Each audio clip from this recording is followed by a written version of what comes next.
ونعوذ بالله من شرور أنفسنا وسيئات أعمالنا من يهده الله فلا مضل له ومن يضلل فلا هادي له وأشهد أن لا إله إلا الله وحده لا شريك له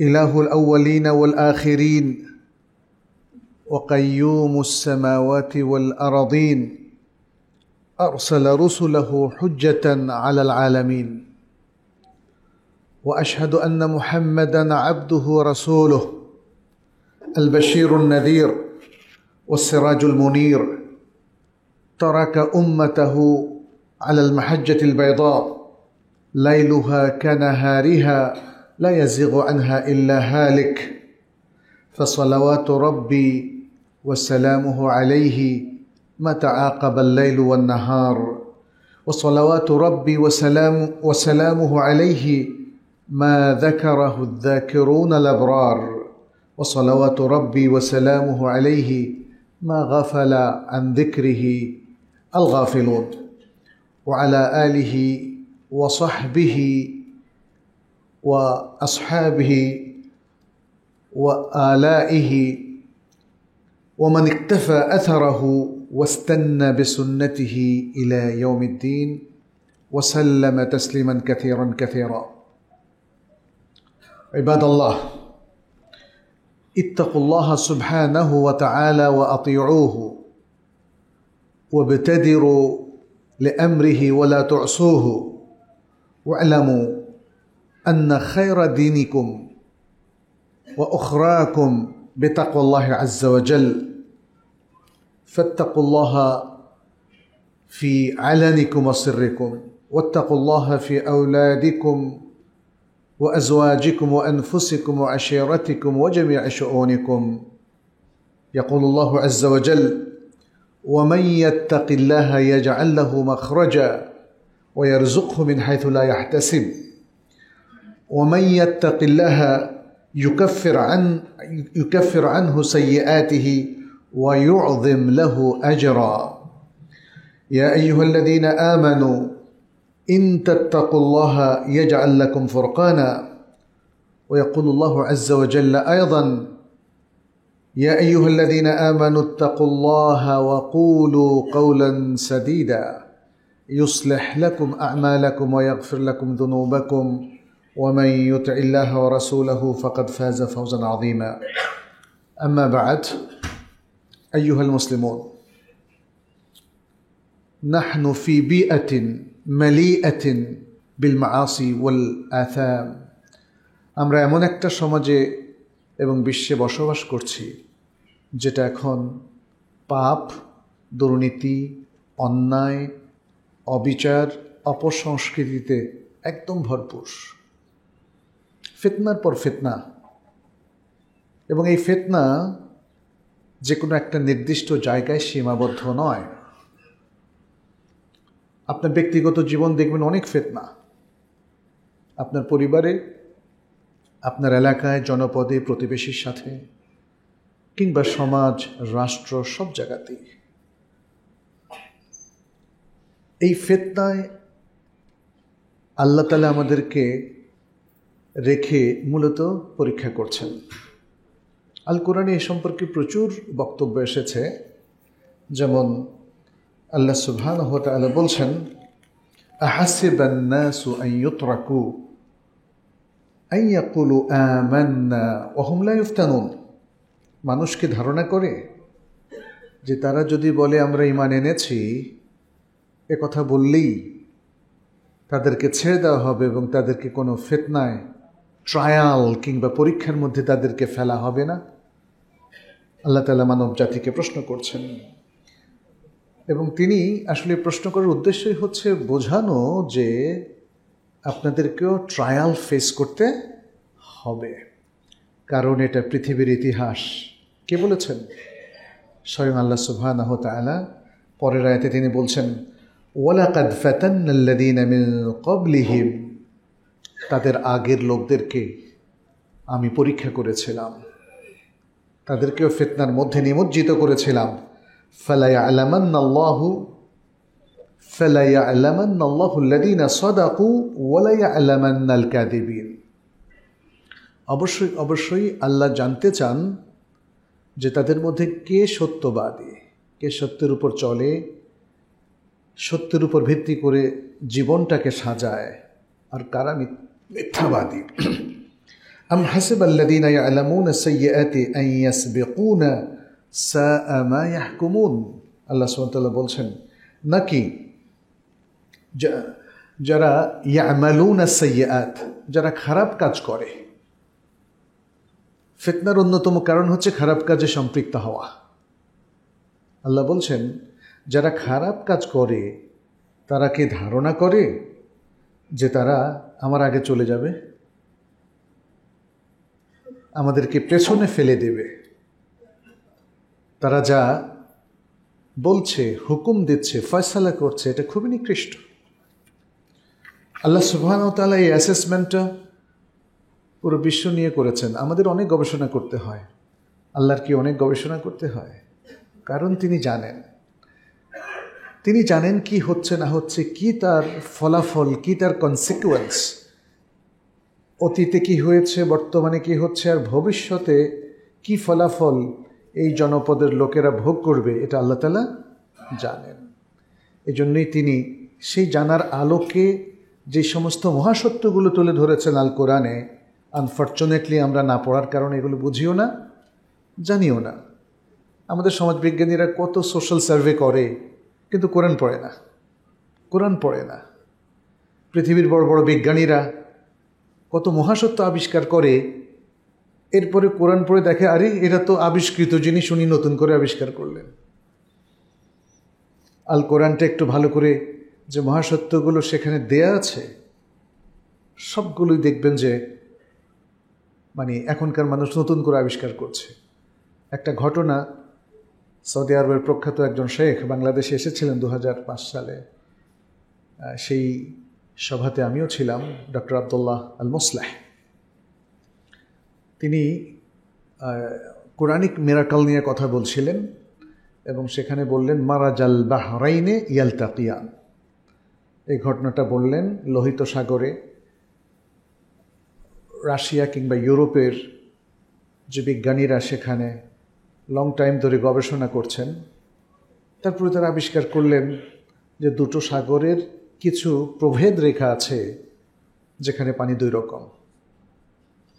এই পানিটা এখানে চলে আসার পরেও সে একরকম থাকে না, যে এই রেখার পানি একরকম, ওই রেখার পানি একরকম, অথচ পানি কিন্তু মিক্স হচ্ছে। আপনারা ইউটিউবে এগুলো দেখবেন এখন।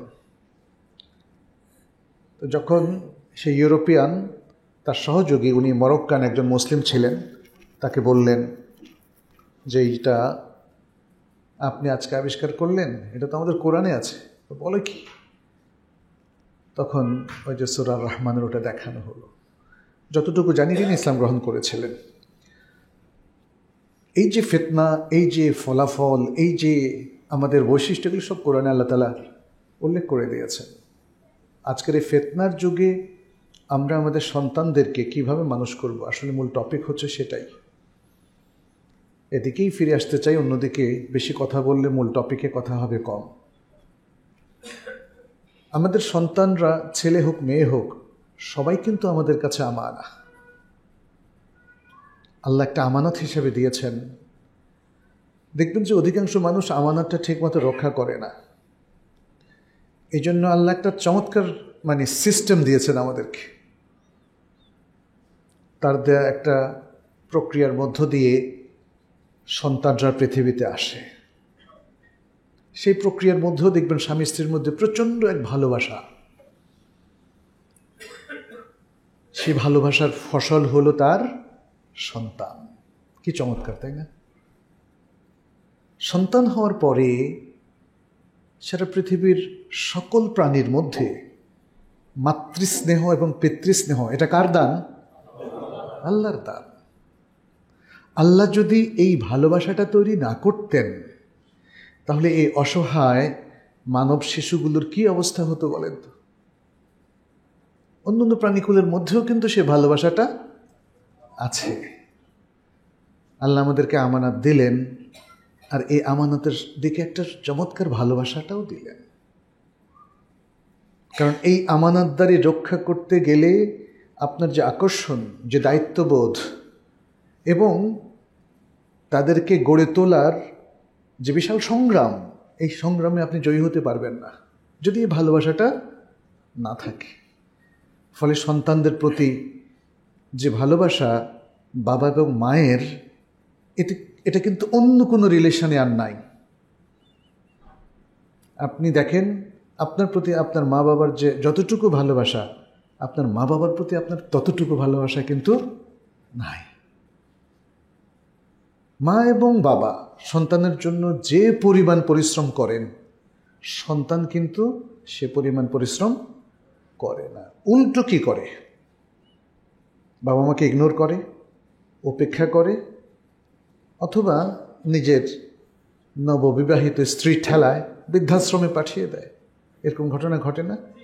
ঘটে প্রচুর। তাহলে কোথায় আপনার সে ভালোবাসা বলেন?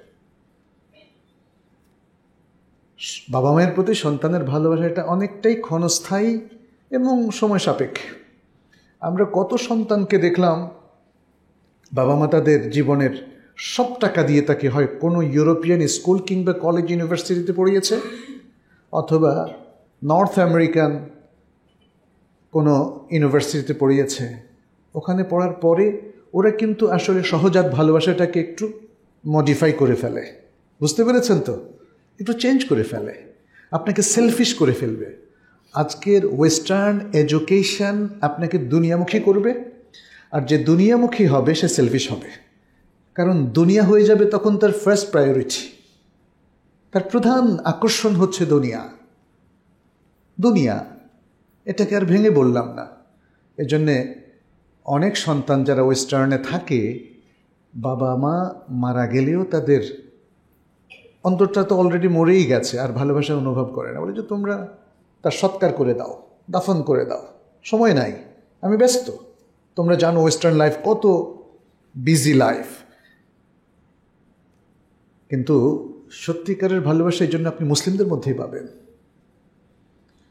মুসলিমদের সে ভালোবাসা পেতে গেলে তাকে কিন্তু যেখান থেকে ভালোবাসাটা আসে, অ্যাচিভ হয়, সেই জায়গার সাথে আপনাকে কানেক্টেড থাকতে হবে। সেটা হলো কোরআন সুন্নাহ, আল কোরআন এবং আস সুন্নাহ। যে তার স্রষ্টারকে ভুলে যায়, স্রষ্টার প্রতি ভালোবাসা রাখে না, যে তার স্রষ্টার দেয়া দায়িত্বগুলো, তার রবের ইলাহের দায়িত্বগুলো ভুলে যায়, তার মধ্যে কিন্তু নানা ধরনের পরিবর্তন ঘটবে। এজন্যে মুসলিমরা তাদের দ্বীনের উপর যদি সঠিক থাকতে পারে, তাহলে দেখবেন তার দায়িত্বটাও সঠিকভাবে পালন হয়। তার সেন্স অফ আমানা, সেন্স অফ রেসপন্সিবিলিটি, যেটাকে আমরা বলি দায়িত্ববোধ, এটা তার বেড়ে যায় এবং এটা তার ইনটেক থাকে, টু দ্য পয়েন্ট থাকে। আপনি নিজেও দেখবেন, আপনি যত দুনিয়াদার হবেন, লোভী হবেন, সুদ ঘুষের মধ্যে আক্রান্ত হবেন, অথবা দুর্নীতিবাজ হবেন, আপনার মধ্যে সেন্স অফ রেসপন্সিবিলিটি আর প্রয়োজনীয় পরিমাণে থাকবে না। তখন কি করবেন আপনি? আপনি সালাদটা প্রথমেই ত্যাগ করা শুরু করবেন, ঠিকমতো সালাদ পড়বেন। একটা সময় সালাদ আর পড়বেনই না। আপনি সিয়ামটা ঠিকমতো রাখবেন না, আল্লাহর হকের মধ্যে প্রথম আপনার ঘাটতি দেখা দেবে। আল্লাহর হকের মধ্যে ঘাটতি দেখা দেওয়ার পরে এরপরে বান্দার হকের মধ্যে আপনি ঘাটতি করবেন। তখন আপনার মনে হবে, ইস, পৃথিবীর সব টাকাটা যদি আমার হতো। হ্যাঁ, এরকম আরও অনেক সব অসৎ চিন্তা আপনাকে পেয়ে বসবে, আপনি সেগুলোকে এনজয় করবেন। অনেক মানুষ তখন দেখবেন পথচ্যুত হয়ে, তার মদ খেতে ভালো লাগবে, জেনা ব্যভিচার করতে ভালো লাগবে, মানুষকে ধোঁকা দিতে ভালো লাগবে, জনগণের সম্পত্তি আত্মসাৎ করতে ভালো লাগবে। কারণ তার দুনিয়া চাই। এগুলোই তো দুনিয়া। আপনি যদি নিজেকে সৎ রাখেন, নিজেকে দুর্নীতিমুক্ত রাখেন, ভালো রাখেন, আল্লাহ এবং আল্লাহর বান্দাদের প্রতি আপনার যে দায়িত্ব, সে দায়িত্ব যদি আপনি পালন করেন, তাহলে তো ঘুষ খাওয়া যাবে না, সুদ খাওয়া যাবে না, মানুষের সাথে অভদ্র আচরণ আপনি করতে পারবেন না।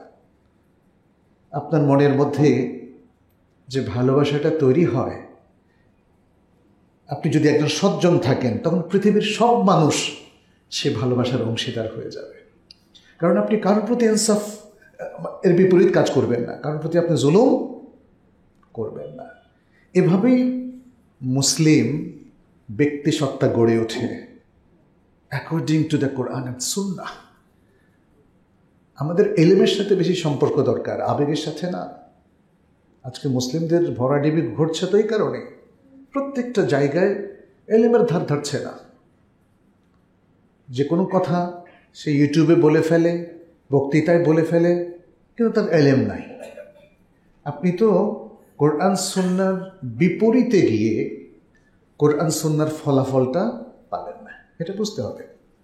আমরা বলছিলাম সন্তানরা আমাদের কাছে আমানত, সেই আমানতটাকে সঠিকভাবে ব্যবহার করা, তাদেরকে গড়ে তোলা এবং তাদের দুনিয়া আখিরাতকে সুন্দর করে তাদেরকে সম্পদে পরিণত করা, এটা হচ্ছে মা বাবার দায়িত্ব। ইসলাম দেখেন একদম শুরু থেকেই তাদের প্রতি, তাদের তারবিয়াতের প্রতি আমাদের দৃষ্টি আকর্ষণ করেছে। আপনি বিবাহ থেকেই শুরু করতে হবে আপনাকে। আপনি যদি ছেলে হন, আপনাকে আজ-জাওজা আস-সালেহা, একজন ভালো নারী স্ত্রী হিসাবে পেতে হবে। আর আপনি যদি মেয়ে হন, তাহলে আপনার অভিভাবক শুদ্ধ আপনাকে ট্রাই করতে হবে যেন একজন দিনদার আখলাকি বর পাওয়া যায়। আল্লাহ সুবহানাহু ওয়া তাআলা দুই দিকে কিন্তু একটা ট্রিটমেন্ট করেছেন, তাই না? তিনি শুধুমাত্র মেয়েদেরকে টার্গেট করেন নাই যে তাদেরকেই ইতাআত করে যেতে হবে। ছেলে মেয়ে উভয় দিক থেকেই আপনাকে লক্ষ্য রাখতে হবে। সন্তান যখন পেটে আসবে তখন থেকেই আপনাকে কিন্তু তারবিয়াতের কাজটা করতে হবে। আপনি কোরআন শোনা বেশি বাড়িয়ে দেবেন, তারপরে শরীরের যত্ন দেবেন, গর্ভস্থ সন্তান যাতে ক্ষতিগ্রস্ত না হয় সেদিকে খেয়াল রাখবেন, ইত্যাদি আরও অনেক ইনস্ট্রাকশন এখানে আছে। সন্তান যখন জন্ম লাভ করবে তখন তার কিছু সুন্নাহ পন্থা এখানে আমাদেরকে নবী সাল্লাল্লাহু আলাইহি ওয়াসাল্লাম শিখিয়েছেন, তাই না? এখানে যেমন সন্তানের কানে আজান দেওয়ার যে বিষয়টা, এটা উলামায়ে কেরামের মধ্যে একটা ইখতিলাফি বিষয়। একামতের বিষয়টা প্রায় সব উলামায়ে কেরাম বলেছেন এটা দাইফ। বিশিষ্ট উলামায়ে কেরাম মধ্যপ্রাচ্যের তারা সব কিছু পর্যালোচনা করে যেই রেকমেন্ডেশনটা দিয়েছেন, এর মধ্যে ইমাম ইবনুল কাইয়্যিম আর অনেক আগের একজন ইমাম, তার তো নবজাতকের বিষয় তার বই আছে, তারা বলেছেন ডান কানে আজান দিলেই যথেষ্ট, খুব মৃদু লয়ে। তার মানে হচ্ছে একটা সন্তান যেন প্রথমেই আল্লাহর বাণীটা তার কানে ঢোকে। তো এখানে অনেক হাদিস আছে, বেশ কিছু হাদিস দাইফ, একটা দেখলাম যে হাসান কিংবা সহি টাইপের আছে, তিরমিজি বর্ণনা করেছেন। আর এরপরে তাহনিক, আমাদের অনেকে তাহনিকটাই চেনে না, তাই না? তাহনিকটা এটা নবীজির সুন্নাহ। নবী সাল্লাল্লাহু আলাইহি ওয়াসাল্লামের কাছে এই ইনফ্যান্ট বাচ্চাদেরকে সাহাবায়ে কেরাম নিয়ে আসতেন যাতে তিনি তাহনিক করে দেন। তাহনিকটা হলো খেজুর চিবিয়ে তারপরে তার মাড়ি এই আঙ্গুলে লাগিয়ে মাড়িটাকে একটু ইয়ে করে দেওয়া, ঘুরিয়ে দেওয়া, তাহনিক হয়ে গেল। তো তাহনিকটা করতে অনেকে ভয় পান যে একটা ছোটো বাচ্চাকে আমি তাহনিক করবো কী করে, কিন্তু আপনি অভ্যাস করে ফেললে দেখবেন যেখানে ভয়ের কিছু নেই। আর খুবই হালকা জিনিস দেবেন যেন তার গলায় সেটা আটকে না যায়, তাহনিক। এরপরে কি আকিকা, নাম রাখা, চুল ফেলার কি চমৎকার সুন্নাহ। আবার এগুলোকে মুস্তাহাব পর্যায়ে রাখা হয়েছে। অনেক সন্তান হওয়ার পরে কিছু কমপ্লিকেশন থাকে, সে যদি হসপিটালে বেশ কিছুদিন থাকে তাহলে এগুলো আপনি একটু পেছাতেও পারেন, কোনো অসুবিধা নাই। এটা মুস্তাহাব পর্যায়ের আমল।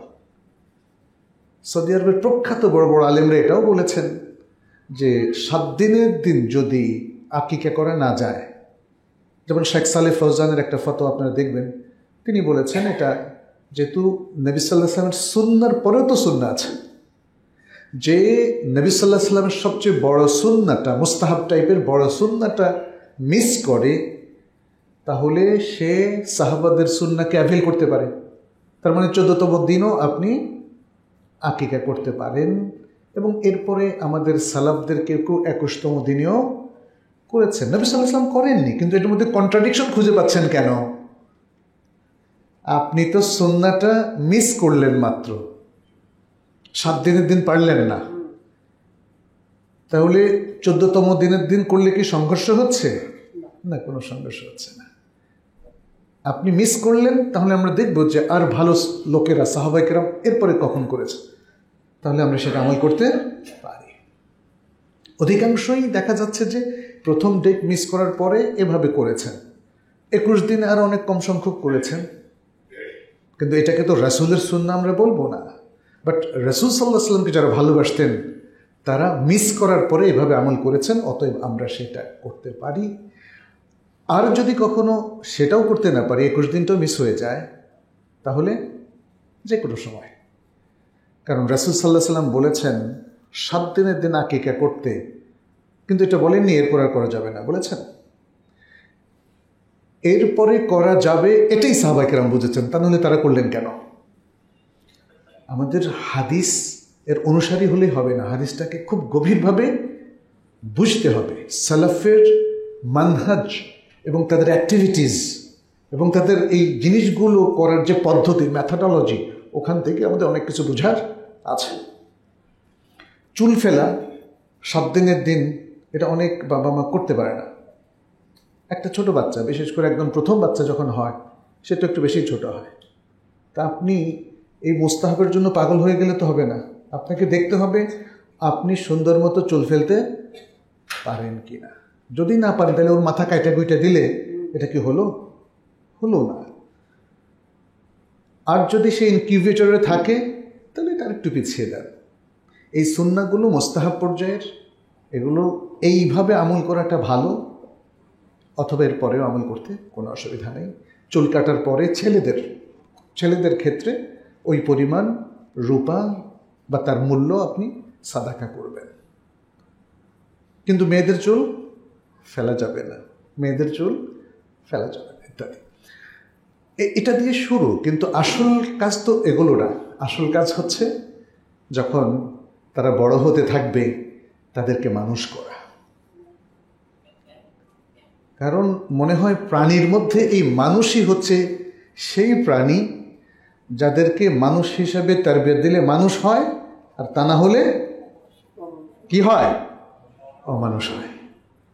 মানুষরূপী অমানুষ হয়। আছে কি না পৃথিবীতে? এরকম আছে, আছে। আমানতদারি হচ্ছে প্রত্যেক মা বাবা, আপনারা যারা আছেন, আপনার সন্তানকে মানুষ করা। আল্লাহ তাকে মানুষ হিসেবে সৃষ্টি করেছেন, যথার্থভাবে আল্লাহ তার সৃষ্টির কাজটি করে দিয়েছেন। এরপরে তার বিয়ে দিয়ে মানুষ হওয়ার দায়িত্বটা আল্লাহ আপনাকে দিয়েছেন। এর অনেক প্রমাণ আছে, আমি বলবো আপনাদেরকে। তাকে মানুষ হিসাবে গড়ে তোলার জন্য আপনাকে অনেক কষ্ট করতে হবে। আপনার সন্তান, আল্লাহ তাকে ফুটফুটে সুন্দর মায়াবী চেহারার এক সন্তান দিলেন, কারণ সৃষ্টি তো আমাদের হাতে না। কার হাতে? আল্লাহর হাতে। আলা লাহুল খালকু ওয়াল আমর, আলা লাহুল খালকু ওয়াল আমর, সৃষ্টি এবং নির্দেশ তার। সো কমান্ড করবেন আল্লাহ, সৃষ্টিও করবেন তিনি। এই জন্য সৃষ্টিকে ডিস্টর্ট করার কোনো অধিকার মানুষের নাই। ছোট্ট একটা কথা বলি, যেমন আজকে ট্রান্সজেন্ডার ইস্যু চলে এসছে,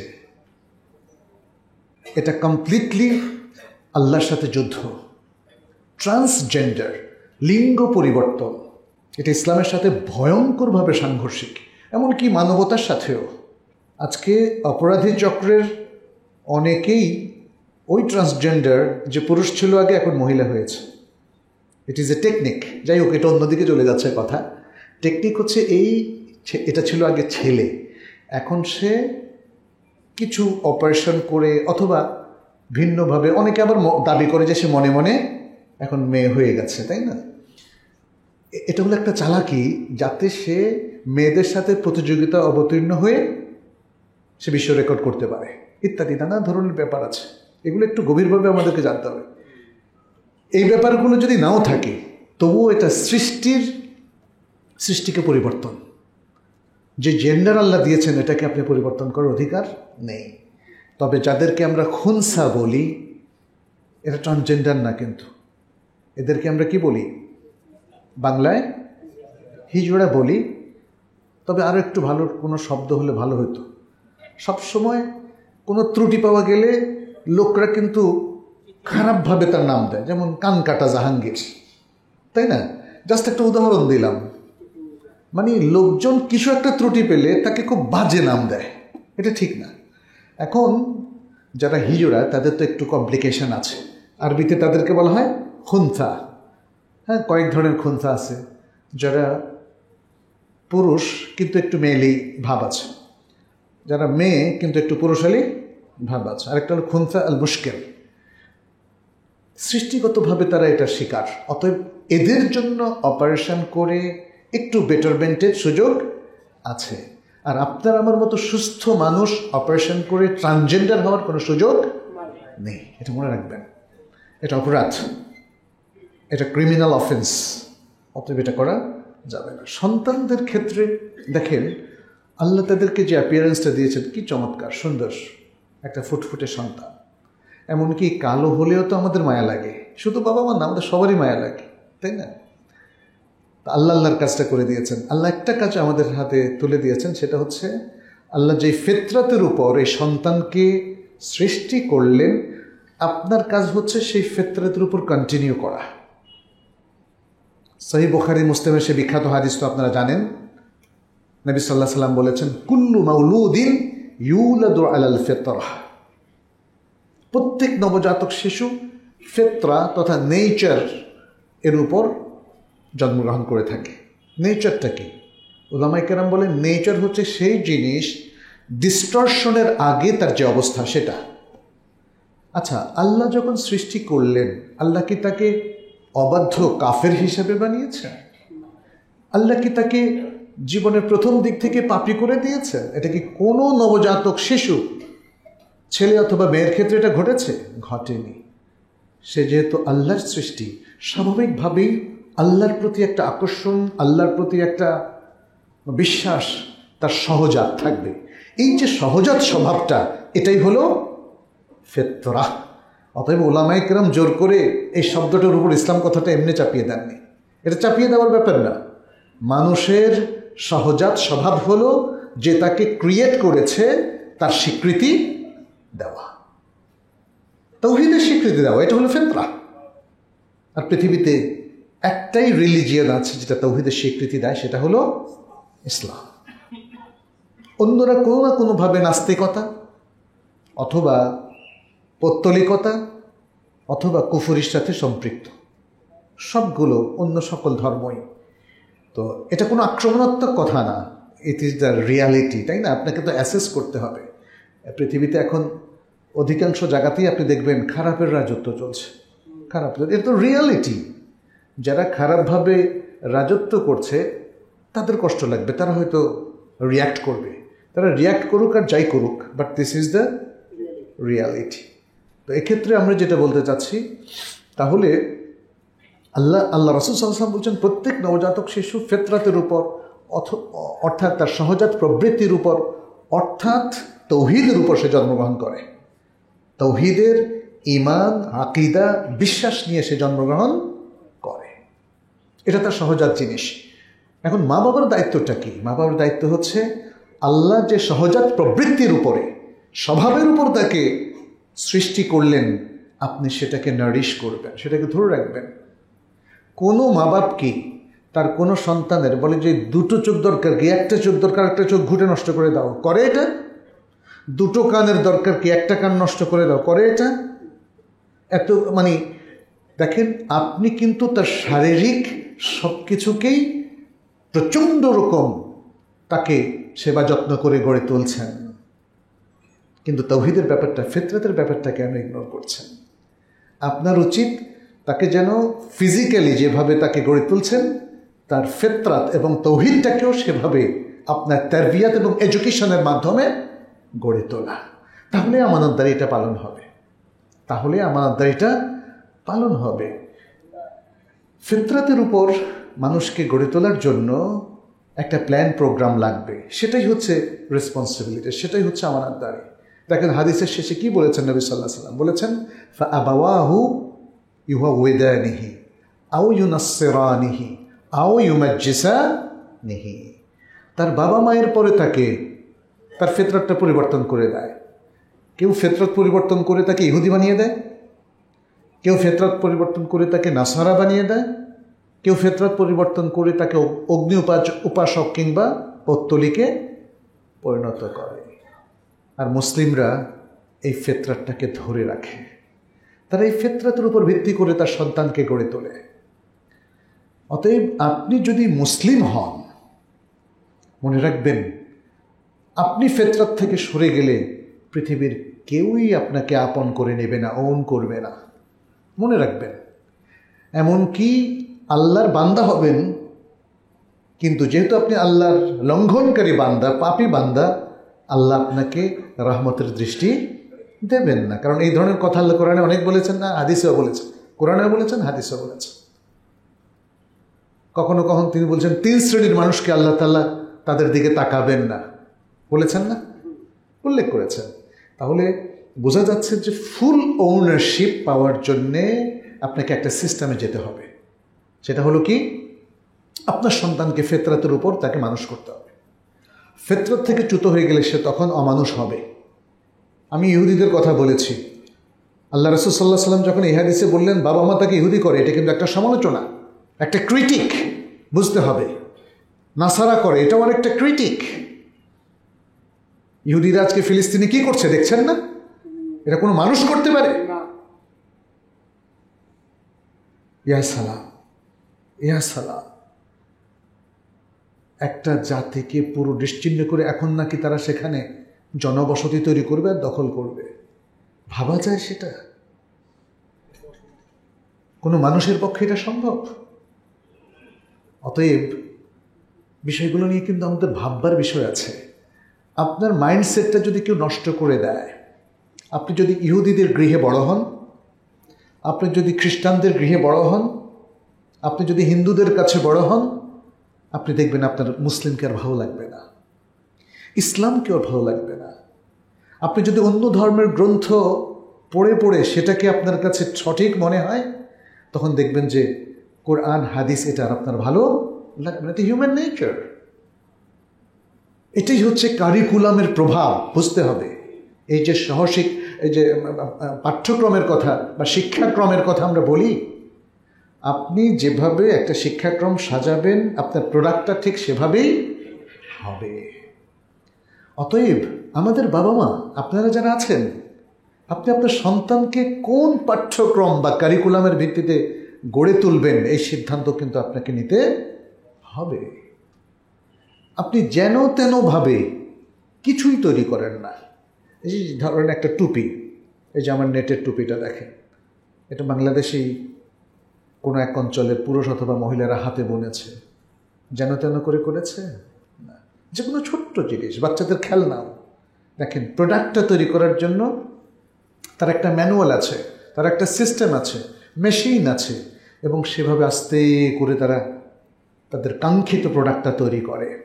আমাদের কাঙ্ক্ষিত প্রোডাক্টটা কি? আমাদের সন্তান। তাকে আপনি কিভাবে তৈরি করতে চান সেইভাবে কি প্ল্যান নিতে হবে না?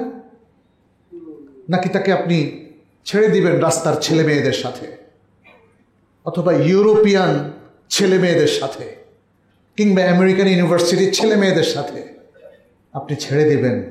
ওখানে কি সে ইসলাম শিখবে? ওখানে কি সে আখলাক শিখবে? ওখানে যে সে সবাইকে ওপেন দেখে, ফ্রি সেক্স দেখে, অশ্লীল দেখে, মেয়েদেরকে অত্যন্ত স্বল্প বসনা দেখে, কি কালচার শিখবে আপনি বলেন তো? কি কালচার শিখবে? ওগুলো তার গা সওয়া হয়ে যাবে না? যে জেনা ব্যভিচারের পরিবেশের মধ্যে থাকে, এটা কি তার গা সওয়া হয়ে যাবে না? হয়ে যাবে। মনে রাখবেন, এভাবে আল্লাহ তাআলা একটা সিস্টেম দিয়ে দিয়েছেন। আপনি ভালোর সাথে থাকলে ভালো হবেন, খারাপের সাথে থাকলে ভালো হওয়াটা খুব রেয়ার। যদি না কোনো স্পেশাল প্রোটেকশন আপনার থাকে আল্লাহর পক্ষ থেকে অথবা আল্লাহর কোনো বান্দার পক্ষ থেকে, আপনি নিজেকে কোনোদিন ভালো করে গড়ে তুলতে পারবেন না। সন্তানকে কিভাবে শিক্ষায় হাতে খড়ি দিয়েছেন? আমি এর আগে একটা আলোচনায় বলেছিলাম, দেখেন, বাবা মা হলো পৃথিবীর সবচেয়ে প্রিয় দুজন মানুষ। আর প্রিয় মানুষের কাতারে কে এক নম্বরে বলেন তো? মা। এখানে কিন্তু আর কোনো বিতর্কের কোনো সুযোগ নাই। কোরআনও বলছে এবং রাসূল সাল্লাল্লাহু আলাইহি ওয়াসাল্লাম হাদিসে বলছেন, বরং হাদিসে তিনি আরও ক্লিয়ার করে দিয়েছেন। মায়ের পজিশন প্রথম 3 বার, 4টা প্রায়োরিটির মধ্যে 3টা প্রায়োরিটি পাচ্ছে মা, তাও 1, 2 আর 3, আর চতুর্থটা হলো বাবার। কিন্তু এখন বাবাও কিন্তু আরেক দিকে মায়ের চাইতে উপরে, ওটা ভুলে গেলে চলবে না। আমরা একজন মানুষকে যখন 1 নম্বরে বসাই তখন ভুলে যায় it is not from all perspective, it is from some perspective. কিছু কিছু দিক থেকে তিনি 1 নম্বরে, সব দিক থেকে নন। বাবা 1 নম্বরে কোন দিক থেকে জানেন? অভিভাবকত্বের দিক থেকে। আমাদের পৃথিবীর সবচেয়ে প্রিয় অভিভাবক হচ্ছেন বাবা, মা না কিন্তু। কে? বাবা। বাবা বাবা আমাদের মেন্টর, বাবা আমাদের গাইড। কারণ মায়েরা একটু আবেগী হয়, সন্তানকে অতিমাত্রায় ভালোবেসে অনেক সময় লাই দিয়ে ফেলেন, দেন কি না? দেন। তখন তো বাবার অভিভাবকত্বটা প্রয়োজন হয়। এছাড়াও ইসলামের নিয়ম অনুযায়ী নারীকে ইসলাম সম্মাননা দিয়েছে, সব কিছু দিয়েছে, তার যা যা প্রাপ্য অধিকার আছে সবটাই দিয়েছে, কোথাও তাকে ঠকানো হয় নাই। কিন্তু এখানে দেখা যাচ্ছে অনেক জায়গায় পুরুষকে সেখানে অভিভাবকত্বের আসনে বসানো হয়েছে। এটা একটা ন্যাচারাল সিস্টেম, এটা ন্যাচারাল সিস্টেম। আপনি উদ্ভিদ জগতের মধ্যে গবেষণা করেন, আপনি বাঘ, সিংহ কিংবা প্রাণীকুলের মধ্যে গবেষণা করেন, আপনি কিন্তু এগুলো পাবেন। এটার জন্য আল্লাহকে কি আমরা ব্লেম করতে পারবো? বা আমাদের নারীরা আল্লাহর উপর অখুশি হতে পারবে? পারবে না। আর এই যে বিষয়গুলো দেখেন, ভালো দিনদার নারীরা, তারা কি আল্লাহকে ভালোবাসে না? ভালোবাসে। তারা কি কখনো প্রশ্ন করে যে আল্লাহ তালাকটা দিলে পুরুষের হাতে, আমার হাতে দিলা না? এই অভিযোগ আমাদের ইতিহাসে 1400 বছরে কোনো নারী করেছে? করেনি। আল্লাহর সিস্টেমটাকে রিয়ালাইজ করতে হবে, কারণ এই সিস্টেমটা শুধু খণ্ডিত 2-1টা চিত্র দিয়ে আপনি পাবেন না। It is a total system, a total program, the most wise system of life. এটা বুঝতে হবে। আপনি একজন নারী যদি ইসলামের সমালোচনা করতে চায়, তাহলে ইসলামের টোটাল সোশ্যাল স্ট্রাকচারটা তাকে জানতে হবে, রিলিজিয়াস স্ট্রাকচারটা জানতে হবে, সাকসেশন স্ট্রাকচারটা তাকে জানতে হবে। ওগুলো যদি না জেনে সে হঠাৎ করে কেউ একজন বুঝালো ইসলামের এই জিনিসটা তো ভালো না, তখন তার মাথায় ঢুকে যাবে, ইয়েস ঠিকই বলেছেন। এবং এভাবে আজকে আমাদের মুসলিমরা বিভ্রান্ত হচ্ছে। আমাদেরকে বিভ্রান্ত করছে মূলত প্রাচ্যবিদেরা, ওয়েস্টার্ন সেই সমস্ত স্কলার যারা আমাদের প্রাচ্য নিয়ে গবেষণা করে, আমাদের দেশ নিয়ে গবেষণা করে, মধ্যপ্রাচ্য নিয়ে গবেষণা করে, আমাদের ইসলাম নিয়ে গবেষণা করে। প্রাচ্যে বসে বসেছে আমাদের ইসলাম নিয়ে গবেষণা করে আমাদের মাইন্ডসেটটা তৈরি করে দেয়। ফলে ইসলামের ইতিহাসকে তারা বিকৃত করেছে, ইসলামের ম্যানার্সটাকে তারা বিকৃত করেছে, ইসলামের তালাক প্রথা, তারপরে বিবাহ প্রথা, ইসলামের সোশ্যাল স্ট্রাকচার ইত্যাদি আরও অনেক কিছুকে তারা বিকৃত করেছে। তাদের কাছ থেকে আমরা আসলে সঠিক গাইডেন্স কখনোই পাবো না। গাইডেন্স মুসলিমদেরকে নিতে হবে কোত্থেকে? কোরআন এবং সুন্নাহ থেকে। অতএব আপনার সন্তানকে আপনি কিভাবে মানুষ করবেন প্রিয় ভাইরা, এটা আপনাকে ক্লিয়ার করতে হবে। মুসলিম স্বতন্ত্র জাতিসত্তা হিসাবে ততক্ষণ পর্যন্ত পৃথিবীর বুকে বুক ফুলিয়ে দাঁড়াতে পারবে না, যতক্ষণ পর্যন্ত না সে নিজেদের স্বাতন্ত্র্যকে রক্ষা করে। স্বাতন্ত্র্য হবে ঈমান আকীদায়, আমাদের অ্যাক্টিভিটিস, আমাদের মোরালিটি, আমাদের চমৎকার ইসলামিক নৈতিকতা, সত্যবাদিতা, সরলতা, ভদ্রতা, এগুলো হচ্ছে আমাদের মুসলিমদের সম্পদ। এগুলো কি আমরা অনেক সময় মনে করি ভদ্র অ্যাপ্রোচটা এটা দুর্বল? নো, এটা সবচেয়ে সবল। এখন বাবা মা যদি আপনি ইংলিশ মিডিয়ামটাকে, তাদের কালচারটাকে বড় মনে করেন, ভুল করবেন। আপনি যদি মিশনারি স্কুলগুলোতে পাঠান, ভুল করবেন। আপনি যদি ইউরোপ আমেরিকার বিশ্ববিদ্যালয়গুলোতে পড়িয়ে মনে করেন যে আপনার সন্তান এখন জাতে উঠল, অনেক বড় ক্যারিয়ার তৈরি করলো, আপনি ভুল করবেন। আজকে মুসলিমদের ভরাডুবি এই কারণে হচ্ছে। আমাদের চিন্তা চেতনায় ব্যাপক পরিবর্তন, কারণ আমাদের লোকজন পড়াশোনা করছে সব বাইরে। তাহলে তাদের কৃষ্টি কালচার, তাদের চিন্তা চেতনাকেই তো ধারণ করবে। এটাই এডুকেশনের স্বভাব, এটাই শিক্ষা, শিক্ষার ফলাফল, এটাই কারিকুলামের মানে ফলাফল বা আউটকাম। একটা কারিকুলাম যেটা আপনি পড়লেন, ওই পড়ার যত প্রভাব সেটা ওই শিক্ষার্থীর উপর পড়তে বাধ্য, পড়বে। এটা থেকে কারো রেহাই নেই, আপনি যতই সচেতন হন না কেন। ফলে আমরা আপনাদেরকে বলবো, আপনারা কোরআন দিয়ে শুরু করুন, বাচ্চাকে কোরআন দিয়ে শুরু করুন। বাচ্চার হাতে খড়ি সুন্দর, দেখেন আমাদের বইপত্রগুলো পর্যন্ত উল্টাপাল্টা হয়ে গেছে। আগডুম বাগডুম ঘোড়াডুম সাজে টাইপের বই দিয়ে আমরা আমাদের বাচ্চাদেরকে তৈরি করছি। অত অজাগর, আপনি বাচ্চা তো অজাগর দেখলে এমনি ভয় পায়, আপনি অত অজাগর দিয়ে কেন পড়াচ্ছেন, তাই না? আলহামদুলিল্লাহ এখন অনেক রাইটার আমরা দেখতে পাচ্ছি, তারা সুন্দর কিছু নিয়ে এসছেন।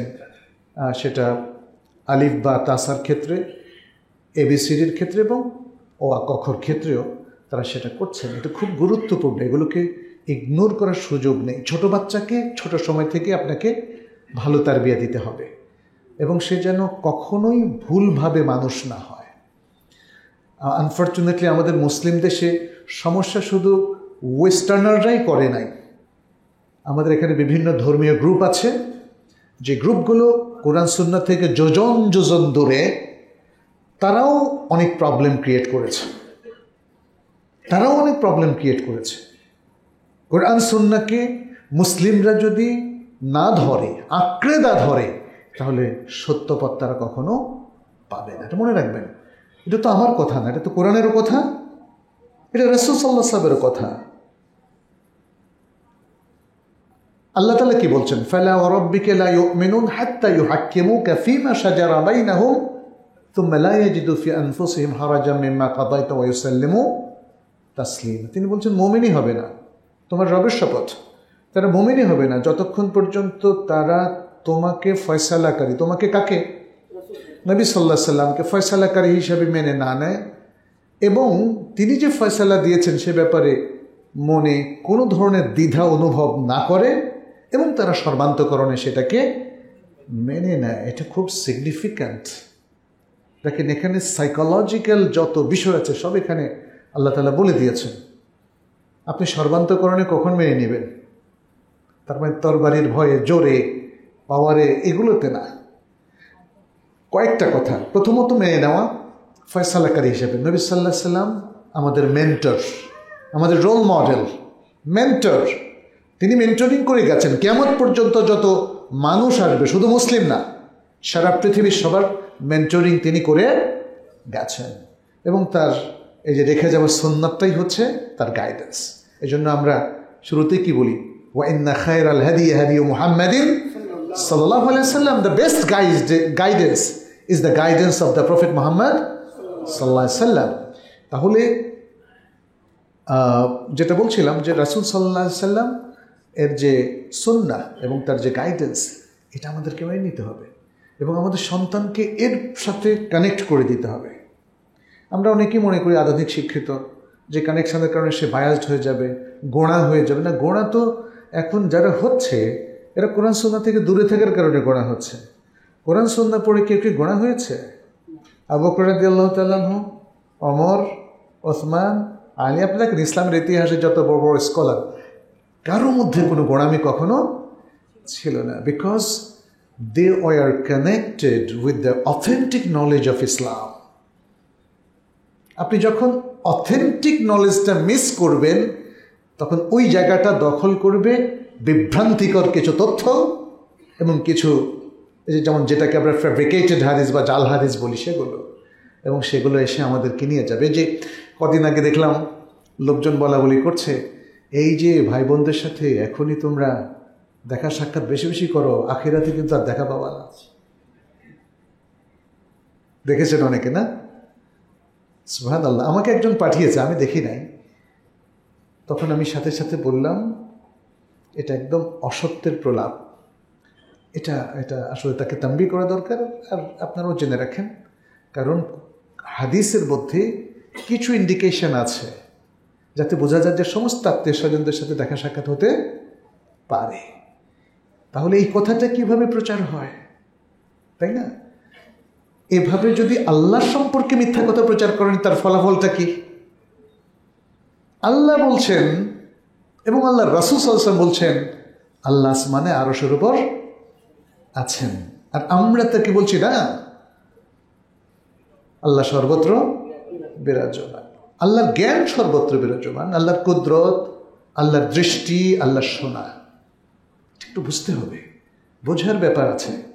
এভাবে শরিয়া নিয়ে একদল মানুষ বলে শরিয়া ইজ ম্যান মেড, কারণ শরিয়া যারা ফিকহবিদ তারা নাকি শরিয়া সৃষ্টি করেছে। অথচ আল্লাহ তাআলা কি বললেন দেখেন, সূরা সম্ভবত আল জাথিয়ার মধ্যে 18 নম্বর আয়াত, ওয়াকাযালিকা জাআলনাকা আলা শরিআতিন মিনাল আমরি ফাত্তাবি'হা। হে রাসূল, এভাবেই আমি আপনাকে একটা শরিয়ার উপর স্থাপন করেছি, অতএব শরিয়াকে অনুসরণ করুন। ওয়ালা তাত্তাবি' আহওয়া আল্লাযিনা লা ইয়ালামুন, আর যাদের নলেজ নাই, যারা জানে না, তাদেরকে অনুসরণ করবেন না। প্রিয় ভাইরা, কথা খুব সলিড। এখানে হয়তো প্যারেন্টিংয়ের আরও অনেক সুন্দর সুন্দর ইসলামিক ফর্মুলা আছে, সেগুলো আমাদের জানতে হবে, বুঝতে হবে। কিন্তু আমাদেরকে অবশ্যই আমাদের সন্তানকে আমানত হিসাবে গ্রহণ করতে হবে। এবং একটা জিনিস আপনার কাছে আমানত রাখার পর আপনি যতটা কেয়ারফুলি ওটাকে প্রোটেক্ট করেন, আপনার সন্তানকে ততটা বা তার চেয়ে বেশি কেয়ারফুলি প্রোটেক্ট করতে হবে, এজন্য বকে না যায়। এই যুগের ফিতনা, আমরা শুরুতেই বলেছিলাম ফিতনার কথা, নানা ফিতনায় আমাদের সন্তানরা কিন্তু আক্রান্ত হচ্ছে। আমাদের সন্তানরা সোশ্যাল প্ল্যাটফর্মের ফিতনায় আক্রান্ত হয়েছে, Android phone, tab, gadget culture যেটাকে বলা হয়, ওটার দ্বারা আক্রান্ত হয়েছে। পারছি না আমরা তাদেরকে তুলে নিয়ে আসতে। আমাদের সন্তানরা এখন আর সকালের সালাত পড়ে না, আমাদের সন্তানরা এখন কোরআন পড়তে পারে না। আপনিই তো পারেন না বাবা, আপনিই তো পারেন না, আপনার স্ত্রী পারে না, সন্তানকে আপনি কিভাবে কোরআন শেখা দেবেন? কোরআনের সাথে কোরআনের অর্থটা তো জানতে হবে, তাই না? যেহেতু আমরা অনারব, আমাদের কোরআনের অর্থটা জানতে হবে, কোরআনের মেসেজ। আমি ডক্টর মোহাম্মদ শাইবানি, মদিনা ইউনিভার্সিটির একজন প্রখ্যাত প্রফেসর, তাকে জিজ্ঞেস করেছিলাম, ওস্তাদ, এই যে অনেকেই কোরআন হাদিস মুখস্থ করে কিন্তু তাদের মধ্যে সুন্দর আখলাক পাচ্ছেই না, হোয়াটস দ্য রিজন? উনি বললেন, because they memorized the text of the Quran and the text of hadith, but they are missing the education of the Quran and the education of hadith, of sunnah. কোরআন এবং সুন্নাহর যে education, শিক্ষা, যে তারবিয়া, যে প্রশিক্ষণ, মুসলমানদের বহু মানুষ সেটাকে মিস করছে। সেই এডুকেশনটা তারা পাচ্ছে না। ফলে এডুকেশনটা না পেলে এটা তো তাবিজের মতো কাজ করবে। আর তাবিজটা কি আসলে অথেন্টিক কিছু? অথেন্টিক কিছু না। আপনি যেমন ওয়েস্টার্ন বইগুলো যদি সাজিয়ে রাখেন আপনার বইতে, নলেজটা তো আসবে না। পৃথিবীর যে কোনো বই, এখন মানুষ বই কিনে সাজিয়ে রাখে, পড়ে না। আর ইসলামটাও এখন আমাদের এরকম শোপিসের মতো হয়ে গেছে। আমরা ইসলামটাকে শোপিস হিসাবে ঘরে রাখছি, মুসহাফ আর অনেক কিছু। অনেকে এখন কাবার রেপ্লিকা নিয়ে আসেন। কাবার রেপ্লিকা এত দাম দিয়ে আপনি কী করবেন বলেন তো? ভাষাকে সিম্পল রাখেন। এই যে আমি তারবিয়াতের কথা বলছি না, প্যারেন্টিংয়ের অনেকগুলো ব্যাপার আছে। ভাষাকে খুব সিম্পল রাখেন। যত ভাষাকে সাজিয়ে রাখবেন ততই মৃত্যুর সময় আপনার কষ্ট হবে, মনে রাখবেন। এবং আপনার সন্তানকে আপনি একটা ব্যাড তারবিয়া দিলেন, তাকে বুঝালেন বাবা এইভাবে জাঁকজমকপূর্ণ জীবনযাপন করতে হয়, আর সেজন্য প্রয়োজন হলে ঘুষও খাইতে হয়। অনেক বাবারা এই কাজটা করছেন না? করছেন। বিশ্বাস করেন প্রিয় ভাইরা, একটা সিম্পল লাইফ লিড করার চেষ্টা করেন। জৌলুসময় জীবন জান্নাতে গিয়ে করবেন যদি জান্নাতের উপর আপনার বিশ্বাস থাকে। আর যদি বিশ্বাস না থাকে তাহলে আমাদের কোনো আলোচনা আপনার জন্য নয়। আপনি যদি জান্নাতে বিশ্বাস করেন তাহলে জান্নাতে গিয়ে জৌলুসময় জীবনযাপন করবেন। এই পৃথিবীতে আসুন আমরা ভালো কিছু কাজ করি। আমরা মানুষের জন্য কাজ করি, মানবতার জন্য কাজ করি, ভালোর জন্য কাজ করি, সমাজের জন্য কাজ করি, দেশের জন্য কাজ করি, আর মানুষের মধ্যে একটু ভালোবাসা ছড়িয়ে দেই। মানুষ এখন বিদ্বেষী। একটা পরিবারের মধ্যেই স্বামী স্ত্রী সন্তান সন্ততি একজন আরেকজনকে কিভাবে ব্লেম করছে। গতকালকে একটা কাউন্সিলিং করেছিলাম, তিনি বললেন যে তাদের তালাক হয়ে গেছে, এখন ফেসবুকে একজন আরেকজনকে ব্যভিচারী ব্যভিচারিণী বলে ইয়ে করছে। সুবহানাল্লাহ, মুসলিম পরিবারগুলো কি আজকে এতই দুর্দশাগ্রস্ত হয়েছে যে আপনার ইন্টারনাল প্রবলেমগুলো, ধরলাম তালাক হয়ে গেল, ফেসবুকের মতো পচা জায়গায় কেন পারিবারিক ইস্যুগুলোকে নিয়ে আসছেন? ব্যাড এডুকেশন, এগুলো যদি আপনার সন্তান দেখে আপনাকে কোনোদিন ক্ষমা করতে পারবে না, প্লাস সেও হারিয়ে যাবে। Everyone will be lost. যদি নিজেদেরকে বাঁচিয়ে রাখতে চান, ভালো রাখতে চান প্রিয় ভাইয়েরা, তাহলে নিজেদেরকে গঠন করেন। আত্মগঠন, ইসলাম তো আত্মগঠনের কথা বলে। আপনাদের ইমান, আকিদা, ইবাদত সুন্দরভাবে পালন করেন, আপনাদের আখলাকটাকে সুন্দর করেন, হালাল হারাম বেছে চলেন। এটাও সন্তানদের জন্য একটা গুড তারবিয়া, গুড এডুকেশন। এরপরে প্রায়োরিটি লিস্টে আপনি দেখেন কোন শিক্ষা প্রতিষ্ঠানে পড়াবেন, এটা নিয়ে আমি কথা বলেছি। আপনার শিক্ষা প্রতিষ্ঠান হতে হবে ফুল শরিয়া সম্মত শিক্ষা প্রতিষ্ঠান। আপনি আপনার সন্তানকে যদি মনের মতো গড়ে তুলতে চান তাহলে আল্লাহওয়ালা হিসাবে গড়ে তোলেন। একজন মুসলিম সবসময় স্বপ্ন দেখে তার সন্তানকে আল্লাহওয়ালা রব্বানি হিসাবে গড়ে তুলবে, তাই না? আপনারা কি সে স্বপ্ন দেখেন? যদি দেখেন, সে আয়োজনটা লাগবে। স্বপ্ন দেখলেই হবে না, স্বপ্নের জন্য আয়োজনটা। একটা সুন্দর সোনার বাংলাদেশ গড়ার জন্য আমরা, তাই না, কতজনই স্বপ্নের কথা বলে, কিন্তু আয়োজনটা আছে। আয়োজন অনেক সময় বিপরীত। আপনি চুরি চামারি দুর্নীতি করে কিভাবে স্বপ্ন বাস্তবায়ন করবেন? আর স্বপ্ন তো আপনার একার না, পুরো দেশবাসীর, সবার স্বপ্ন। সবার স্বপ্নের জন্য আত্মত্যাগ করতে হবে। আত্মস্বার্থ বিসর্জন দিয়ে অন্যের স্বার্থকে প্রাধান্য দিতে হবে, সামষ্টিক স্বার্থকে প্রাধান্য দিতে হবে। ইসলাম এগুলো শিখিয়েছে, ইসলাম এগুলো শিখিয়েছে।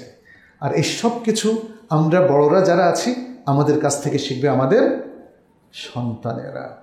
অতএব শুধু পুঁথিগত শিক্ষা নয়, বাস্তব জীবনের শিক্ষা, আপনার আচরণ, আপনার ইন্টারাকশান, ফ্যামিলির অভ্যন্তরে, ফ্যামিলির বাইরে, আপনার সন্তানের সাথে আপনার আচরণ এবং তাদেরকে প্রাধান্য দেওয়া, স্নেহ, মাতৃস্নেহ, পিতৃস্নেহ দেওয়া, এগুলো সবই হচ্ছে আপনার আমানতদারির অংশ। আপনি যদি এগুলো না করেন তাহলে আপনার সন্তান কখনোই ভালো মানুষ হিসাবে গড়ে উঠবে না। আর আপনার সন্তানকে যদি আপনি ইসলামী শিক্ষা দিয়ে গড়ে তোলেন, সে হবে পৃথিবীর সম্পদ, আল্লাহর নৈকট্যপ্রাপ্ত বান্দাদের মধ্যে অন্তর্গত, এবং পৃথিবীর সকল মানুষের উপকারে সে আসবে। আল্লাহ আমাদের সকল সন্তানকে ঠিকমতো গড়ে তোলার তৌফিক দান করে। আল্লাহ যেন আমাদেরকে যে আমানত দিয়েছেন সে আমানতটাকে আমরা সঠিকভাবে পালন করতে পারি, সে তৌফিক দান করেন। আকুলু কাউলি হাদা ওয়া আস্তাগফিরুল্লাহ লি ওয়া লাকুম ওয়া লিসাইরিল মুসলিমিন ফাস্তাগফিরুহু ইন্নাহু হুয়াল গফুরুর রহিম। আলহামদুলিল্লাহি রাব্বিল আলামিন ওয়াল আকিবাতু লিল মুত্তাকিন ওয়াসসালাতু ওয়াসসালামু আলা নাবিয়িনা মুহাম্মাদিন ওয়া আলা আলিহি ওয়া আসহাবিহি আজমাইন। ইবাদাল্লাহ ইত্তাকুল্লাহ ওয়া কুনু মাআল মুহসিনিন ওয়া কুনু মাআল মুত্তাকিন ওয়াল মুমিনিন আল মুখলাসিন। اللهم تقبل منا إنك أنت السميع العليم وتب علينا إنك أنت التواب الرحيم. عباد الله, আপনাদের প্রতি আবারও সংক্ষেপে একটা ছোট্ট আহ্বান, সেটি হচ্ছে আসুন আমরা বাবা মা হিসেবে আমাদের দায়িত্ব পালন করি। আর বাবা যারা আছেন তারা প্রত্যেকেই একজন ভালো বাবা, আল আব as-সালেহ হওয়ার চেষ্টা করেন। আপনারা কি সূরা কাহফের মধ্যে পড়েন নাই? ওয়া কানা আবুহুমা সালিহা। আপনি সৎ হলে এর ফলাফল জগৎবাসী তো পাবেই, সবার আগে পাবে আপনার সন্তান। আমাদের বোনেরা যারা আছেন তারাও আল উম্মাহাত as-সালিহাতের মধ্যে অন্তর্গত হওয়ার চেষ্টা করেন। একজন ভালো মা হন, একজন বিদুষী মহিয়সী মা হওয়ার চেষ্টা করুন। বরং ইসলামও বলে এর বাইরে অন্য মানুষকেও আমরা বলতে দেখেছি যে একজন শিক্ষিত প্রশিক্ষিত বিদুষী মা পুরো জাতির কারিগর। সন্তানরা যদি তার হাতে তৈরি হয় তাহলে সেই জাতির সকল মানুষ কিংবা অধিকাংশ মানুষ ভালো হয়ে যাবে। অথবা আমাদের নারীদের উপর আজকে বিশাল দায়িত্ব। পাশ্চাত্যের ফাঁদে পা দেবেন না, পাশ্চাত্যের ফ্যাশনেও পা দেবেন না। কি দুঃখ আমাদের মেয়েরা এখন অন্য কালচারের, অন্য ধর্মের, অন্য সংস্কৃতির কিংবা খোলামেলা খারাপ মেয়েদের সব কিছু তারা অনুসরণ করছে। এই অনুসরণের মধ্য দিয়ে কোনো নারী বিদুষী মহিয়সী মুসলিম নারী হতে পারে না। ফলে তাদের হাতে যে জেনারেশনটা তৈরি হবে তারাও ভালো হবে না। ফলে আগে নিজেদেরকে গঠন করুন, একজন ভালো বাবা হন, একজন ভালো মা হন, এবং তারপরে আত্মনিয়োগ করুন আপনার সন্তানকে মানুষ করার জন্য। কোরআন তো সেই নির্দেশই আমাদেরকে দিয়েছে, নানাভাবে দিয়েছে। তার মধ্যে একটা নির্দেশ হলো কি, ইয়া আইয়ুহাল্লাযীনা আমানু কু আনফুসাকুম ওয়া আহলিকুম নারা। দেখেন, আপনি কোরআনের যেখান দিয়ে পড়েন না কেন দেখবেন যে আপনি নিজের সাথে রিলেট করতে পারবেন। মনে হবে আল্লাহ সুবহানাহু ওয়া তাআলা কোরআনের প্রত্যেকটা আয়াত আপনার জন্য নাজিল করেছে। তাহলে আপনার কাছে চিঠি আসলে যদি বলেন যে এটা তো চাইনিজ ভাষায় এসেছে, আমি পড়তে পারি না, আমাকে আমার জীবনে চাইনিজ ভাষায় কেউ চিঠি লেখে নাই, আর লিখবেও না মনে করি, কারণ এটা অযৌক্তিক। আমাকে লিখবে যে ভাষা আমি বুঝি। আল্লাহ তাআলা কোরআনকে নাজিল করেছেন আরবি ভাষায়। আরবি ভাষা সবাইকে বুঝতে হবে। অনারবদের উপর আরবি ভাষা শেখাটা ওয়াজিব। এটা আমাদের অনেক বড় বড় আলেমরা বলে গেছেন। এটা ওমর ইবনুল খাত্তাব রাদিয়াল্লাহু তাআলা আনহু থেকে এসেছে। ইমাম ইবনু তাইমিয়া রাহিমাহুল্লাহ বলেছেন, আরবি ভাষা না বুঝলে তো কোরআন বুঝবেন না, কোরআন না বুঝলে তো আল্লাহ আপনাকে কি বলেছেন সেটা বুঝবেন না। আল্লাহ আমাদেরকে তৌফিক দান করুন, সঠিক বুঝ দান করুন। নিজেদের আত্মগঠনের পর যেন সন্তান গঠনে আমরা সর্বাত্মক প্রচেষ্টা করতে পারি। আল্লাহ সে তৌফিক আমাদেরকে দান করুন। আমাদের সন্তানদেরকে ভালো মুসলিম হিসাবে গড়ে ওঠার তৌফিক দান করুন, এবং আমাদের যত সব ভুল বিভ্রান্তি আছে আল্লাহ ক্ষমা করে দিন। আল্লাহ আমাদেরকে মাজিদ তৌফিক দান করুন যেন আমরা আমাদের ঈমান ঠিক রেখে আমাল সালেহ করে যেতে পারি। আমরা আমাদের পরিবার, পরিজন, সমাজ, জনপদ, রাষ্ট্র তথা মুসলিম উম্মাহ সবার জন্য যেন সুন্দরভাবে কাজ করতে পারি। আল্লাহ যেন সে তৌফিক আমাদেরকে দান করেন।